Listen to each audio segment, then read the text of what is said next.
Hello, my name is Ryan Faust. I am a physical therapist working in a neuro-based rehab center, but has a passion for sports as well as ortho-based injuries.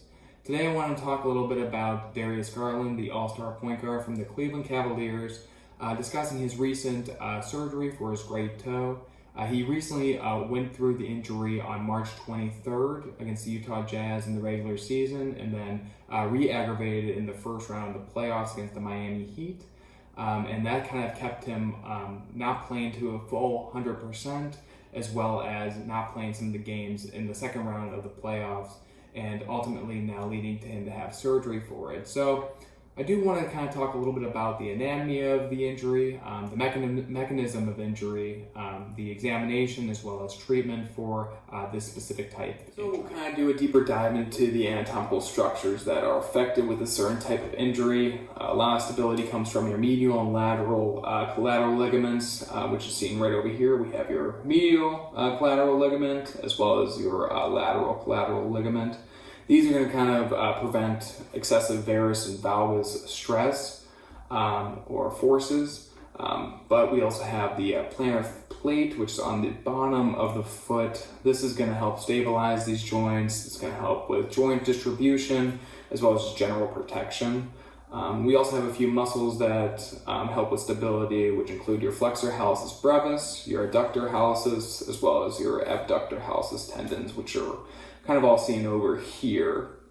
But some common symptoms that can be experienced with this type of injury include your pain, swelling, bruising, as well as just decreased motion at that MTP joint.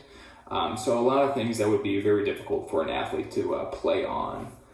But some common risk factors that you can see that make someone more susceptible for getting this injury include like an increased friction between the playing surface and the shoe, to just general decreased range of motion in that MTP joint, as well as this range of motion deficits with ankle dorsiflexion.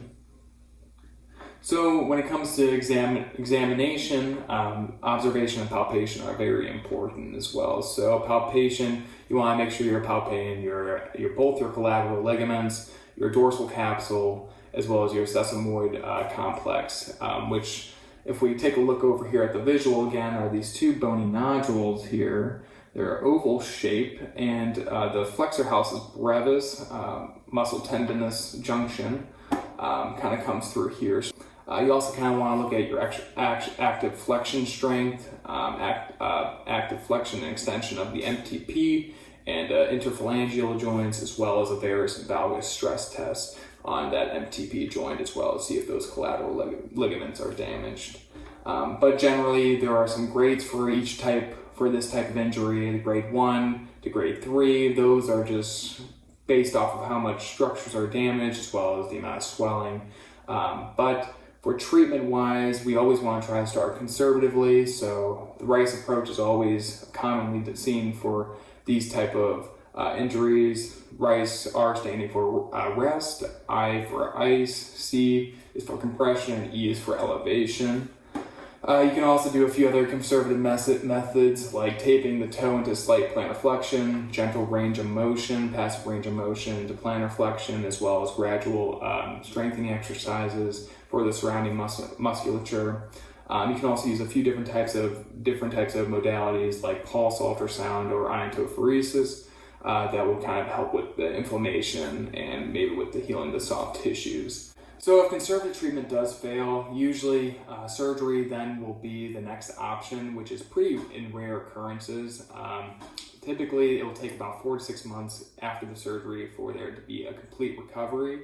And this is really only indicated if there's a fracture of the sesamoid bone, if there's great instability of that first MTP joint, severe tears of the plantar complex, as well as the pain being persistent. So Darius Garland has kind of a longer road of recovery ahead of him, but we are hoping for a speedy recovery so he can get back to how he was playing prior to that injury.